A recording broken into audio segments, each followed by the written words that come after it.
we should be good. Cool. Um, so yeah, Dylan, I think pretty much like the first thing I just wanted to bring up with you was maybe just give us an overview about your business. Tell us a little bit about your role in the company, what you guys do, how long you've been in business, just a bit of a backstory about you guys. Yeah. I'm with an agency, Johnson Jones Group. I founded it in 2014, so 10 years ago. We do lead generation and lead nurturing for primarily the hospitality industry. And so Google Ads, websites, search engine optimization, content marketing, and marketing automation, CRM stuff help hospitality business just generate more customers. Cool, cool. And what is your like role in the business? Like what are you in charge of? What are you, not in charge of? Like what do you mostly focus on day to day? Yeah, so we're fairly staffed now. So I guess I would say my role is operations. I kind of take a float role. And right now, I'd say most of my day to day is in strategy for clients. I do a lot of client strategy and implementation of that strategy for their campaigns. Cool, cool. Okay. And I guess maybe over the past, X number of years, up until this point, what are some things that you guys have done to grow? Like, what are some of the marketing strategies you've done for your business to try and get more, clients coming through the door? Yeah, so we've done trade shows. We do a lot of Google ads. We've done cold outreach, B2B campaigns, and then we get obviously some referral traffic. But prior to working with you guys, probably a majority of our customers would have come in through our Google Ads campaigns or some of our content marketing efforts, blog writing and videos that we posted. Yeah, got you. Interesting. Trade shows. I didn't know you did that. Like, Yeah. what say trade shows? Like, what do you mean? We'll go to like industry specific trade shows. So we do a lot of wedding venues. There's a wedding MBA, which is kind of the largest trade show specifically for the wedding industry. And it's not really focused on marketing, but that kind of works out for us because we're the only agency that kind of shows up to that trade show. So Hmm. it's a good way for us to meet with venue owners or different people in that industry.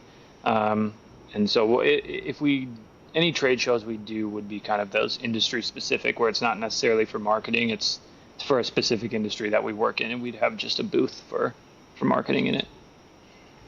Got you, got you. Okay, cool, man, cool.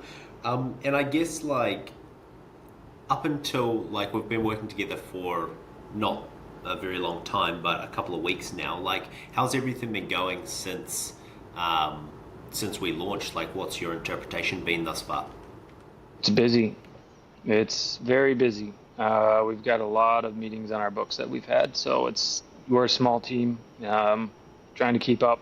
That's that's been the goal, but a lot of meetings, a lot of good meetings with different businesses, and to that point you've gotten us all wedding venues, which is what we're specifically targeting and looking for. So it's been industry relevant as well. Cool, cool. Yeah, obviously, like wedding venues is the campaign that we're sort of focusing on at this point. Is there any other industries or niches that you guys are keen to sort of explore in the future, or are you mostly wanting to focus on the wedding space? Yeah, if we scaled this, I would probably want to stay in hospitality. We can work with anyone that's B2C services. So we do have like home services contractors that could be good. We also work in the medical space for like private practices. We could work with like chiropractors or dental offices, but right now we're probably focusing mostly on hospitality. So hotels, spas, golf courses.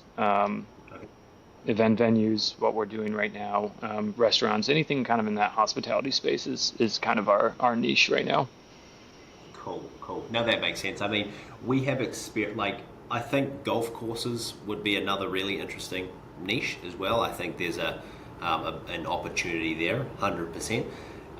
In the medical space, we've got like a number of clients targeting different, medical niches and whatnot. But yeah, no, I think for the near future, just we'll keep focusing on like venues. Wedding venues is good.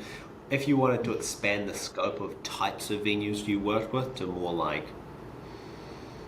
event venues or concert venues, not necessarily stadiums, but like, the smaller like comedy clubs, these types of things, there is also opportunity there. Um, Mhm. do you have any interest, you know, in other types of venues outside of the wedding space, It or would not so much? probably branch. It would probably branch well into.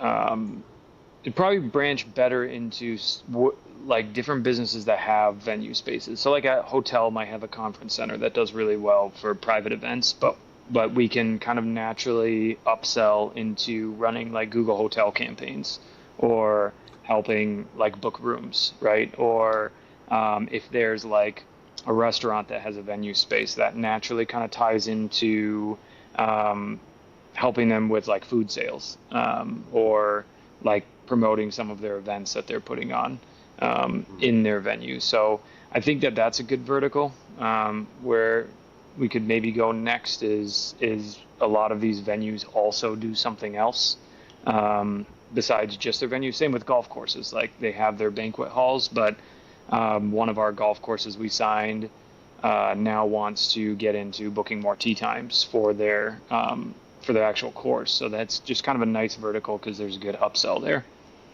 100%. No, 100%. That makes sense. Um, Okay, cool. Well, I mean, maybe just one last question I wanted to ask, Dylan. Like, we obviously talk to a lot of different companies all over the world. Some people are skeptical, like, hey, we don't know working about with these guys from New Zealand, or you're not based in the United States. Sometimes we can run into a bit of friction there. What would you say to someone who might be a little bit hesitant about that in terms of like your experience working with us so far?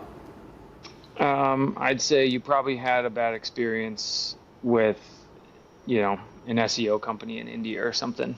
Not every company out of the states is the same. It's certainly easy to get burned, but um, you can't really deny performance-based pricing. Like if it's there, you're paying for results. So if you're skeptical, it's like, okay, what's the worst that could happen? You get no results, and then you don't pay anything. So it's kind of and we've talked about this too, but the strategy that's there, like that's something I'm familiar with is running B2B campaigns, and you guys are doing it exactly how I would do it. So this is just a massive time saver for us instead of having to really buckle down because we're B2C and you guys are B2B. It helps us because we don't have to worry about that side of the business to get sales for ourselves. It's something nice to pass off. Um, and lastly, I would say it's cheaper than a salesperson. So if you've got someone that you want to put in charge of generating leads, you might as well have them actually selling clients and having someone else in charge of actually bringing the leads for you because it's a lot more effective. And I can speak from experience for that, hiring many salespeople and not getting anywhere near the amount of meetings on the books that you guys have gotten for us without even having a salesperson on staff anymore. Yeah, totally, totally. No, I fully agree with that. Okay, cool, Dylan. Well, that's pretty much everything I wanted to ask you here. So yeah, thanks for that. I'll